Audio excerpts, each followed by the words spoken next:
Welcome to the complete ethical hacking course. In this course, we will be covering everything you need to know as an ethical hacker, from theory to the practical examples.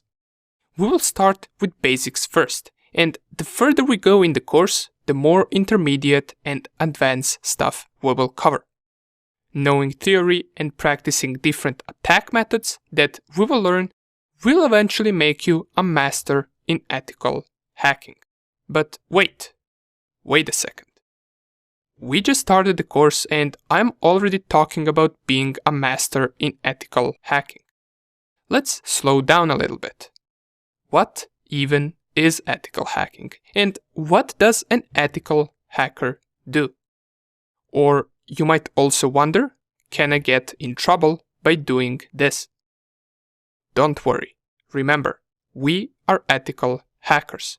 This means we are hired to hack into a network or a device, or in general, we want to find as many vulnerabilities inside the target system, but not to do bad things. Quite opposite, we want to secure them.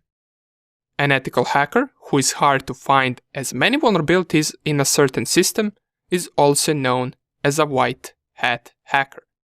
Now, I mentioned a word system quite a few times by now. What do I mean by finding vulnerabilities in a system? Well, system can be anything. It can be a network of multiple computers, or it could be just one single computer. It could also be some company's server that they keep their important data on. We could also be targeting a web page or a website. A vulnerability, on the other hand, is anything that could allow someone to have an unauthorized access to that system. We are there to discover them and secure them. But why are we doing this? Well, as you know, there are the bad guys, or also known as black hat hackers. Their goal is also to find vulnerabilities in a system, but not to secure them. Instead, they want to perform malicious activity once they gain access to that system. That is the difference between a white hat hacker and a black hat hacker.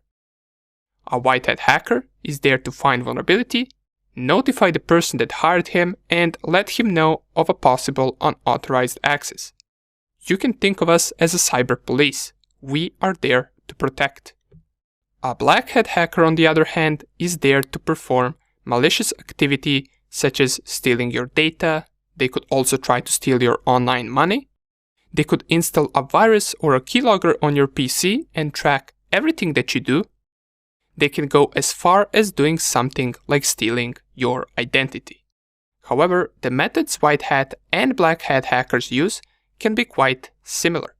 The difference is we as white hat hackers must make sure that we have a permission to target a certain system. An example would go like this. We get hired by a certain company. That company could have a website, different networks with computers inside the building where, for example, employees work. It could also have large servers and databases holding important company data. And as we already know, our goal is to make sure that data is secured from cyber attacks, that also employees and their machines are also in a secure network, and that website doesn't have any bugs that could present a threat to that company. How do we do all of this? Well, we do it by attacking the company. We act as a black hat hacker would, but with a different goal. Okay, but here we come to another problem. You might be wondering, well, how am I going to learn this? Or how am I going to practice this? I just said that we need a permission to attack any system, right? Well, don't worry. We will simulate all of these targets with the help of our home devices, and also with the help of virtual machines.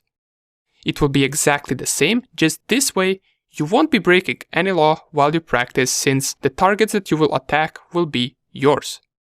Okay, more about virtual machines later. Right now I want to give you a small challenge. One of the biggest online cyber attacks is something called phishing. In most cases, phishing is an act of black hat hackers tricking you into entering some of your private data, such as usernames and passwords, into a web page that isn't to be trusted.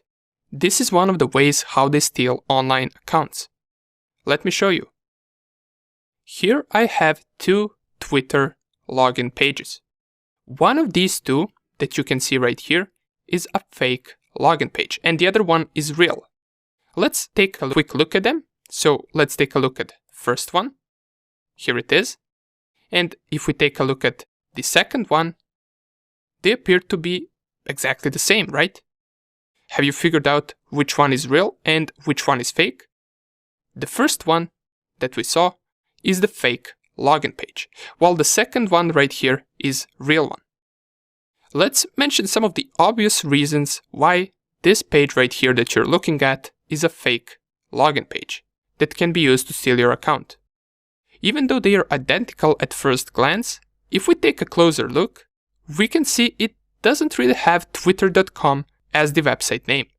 Instead, we have some random IP address in our search tab, and this is the biggest indication that this page is indeed a fake page and that you shouldn't enter any private information here.